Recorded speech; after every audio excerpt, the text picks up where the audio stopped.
Welcome back. I'm here in Salem Lake in North Carolina today. And the topic I want to talk about is something that I hear a lot about from people, and that is the whole issue of I'm not rich enough to achieve early financial independence, or I'm not rich enough to retire early. Well, I'm going to dispel that myth because in reality, you really don't need that much capital to retire early, and most times it's just another excuse for not getting off your ass and actually buying strips of cash flow. So today I want to go through the tale of an ex-girlfriend of mine, Tracy. But before I start that story, let me just make something clear, and that is there's really two ways to make money, right? At least two legal ways to make money. One is the concept of compounding, in which you need time, and the other is risk, if you have less time. So the principle I go over in this channel is one of arbitrage. That is to say, riskless profit. That's what the big boys do. That's what hedge funds do. That's what hedge means. Hedge means offsetting the risk so you take no risk. And it's a little hard to understand, but basically you can make profits without risk. And the smart people, the people in the aristocratic investor class, know that. Stupid people take risks. That is to say, risks they don't understand. The only risk you should be taking is risks you understand, risks in which you have a competitive edge. An example is a casino. If you own the casino, statistically over time, you will make money. You might not make money on every trade, but over time, the odds are in your favor. That's a smart risk. So the principle is strips of cash flow, which is another way of saying you got to lend money and deal in the credit markets and not in the equity markets, right? So let me tell you the story about Tracy as an illustration of the fact that you actually don't need a lot of money to retire early. So I met Tracy when I was like 19, I believe, in Bloomington, Indiana. I had a cousin who was doing his MBA there. I went to visit him in the summers, and I met Tracy. Tracy was a lovely girl, and she was very, very talented. And she had a dad who lived nearby. And this is Bloomington, Indiana, where Indiana University's main campus is. And her dad was very wealthy. He was wealthy because he went to Saudi Aramco and worked there for over 10 years. And if you know anything about the U.S. tax structure, if you're an expat, i.e. you don't live in the U.S., the first $120,000 of your income abroad is not taxed. So it's a great way to accumulate a lot of capital. So he had a lot of capital. But when Tracy started at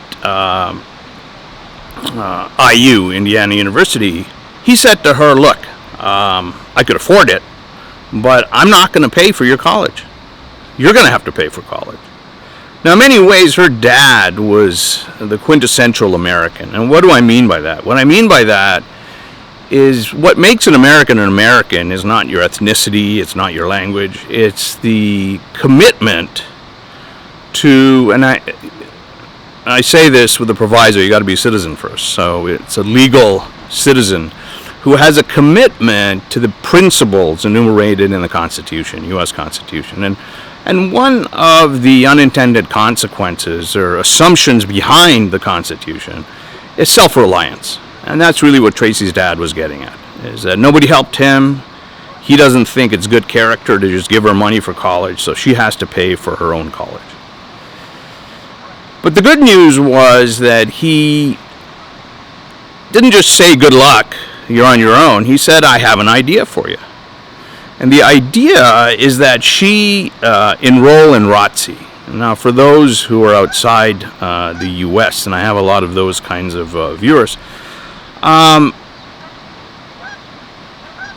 ROTC is one of the ways in which the armed forces in the U.S. pay you to go to college. During college, they're going to pay you with the proviso that you have to give 4 years of your life after college. Now, what Tracy's dad was saying is, here's the trade. Of course, he didn't use this language. I'm the derivatives trader, so I use that language.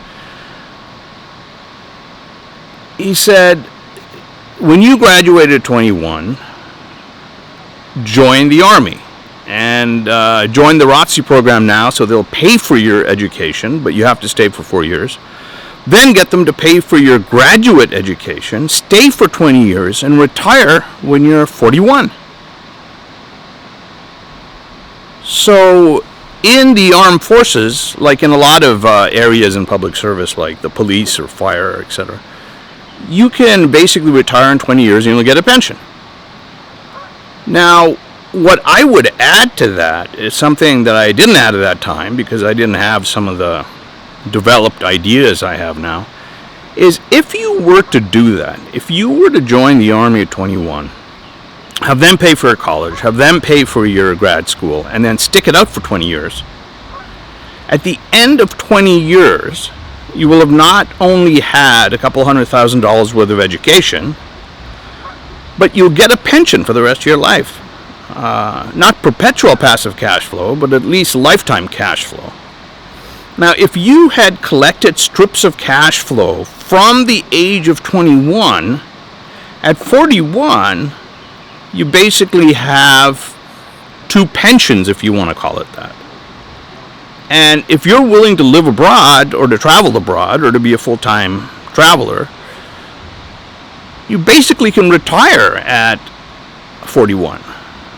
Now, I don't like to use this word retirement. In my model, it's early financial independence, early financial freedom for part 2. And what I advocate on this channel is part 2 is take your passive cash flow, pursue education and culture, and be part of the aristocratic investor class. That's kind of the model that I talk about on this channel. A large part of it is if you can reduce your costs by living abroad, you can retire early. You can work like a dog later and stay in the U.S., but it really helps you to move abroad because things are a lot cheaper abroad. So let's take a look at this case study. So now, Tracy did in fact end up going to the Army, and she did in fact spend 4 years, and we lost touch, so I don't exactly know what she did after that. But what she didn't do is my suggestion, which is, and I myself didn't have this suggestion at that time. What she didn't do is collect strips of cash flow instead of investing in the equity market and retire early, or rather achieve financial freedom early. But the key is that she had something that most people don't have, and that's time. And I can't overemphasize this. You either make money through compounding or through risk. And what I'm trying to tell you today, and I'm emphasizing, is that smart people don't take risk they don't understand. And since most of us don't understand a lot of risks, it's better not to take risk. When you lend, which is really what buying strips of cash flow means, in different formats, in a diversified portfolio, you're not taking market risk. You're not taking equity market risk. What you've done is substituted equity market risk with credit risk.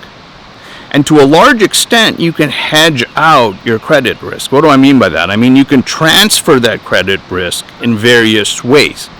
One of which is just diversifying your portfolio, right?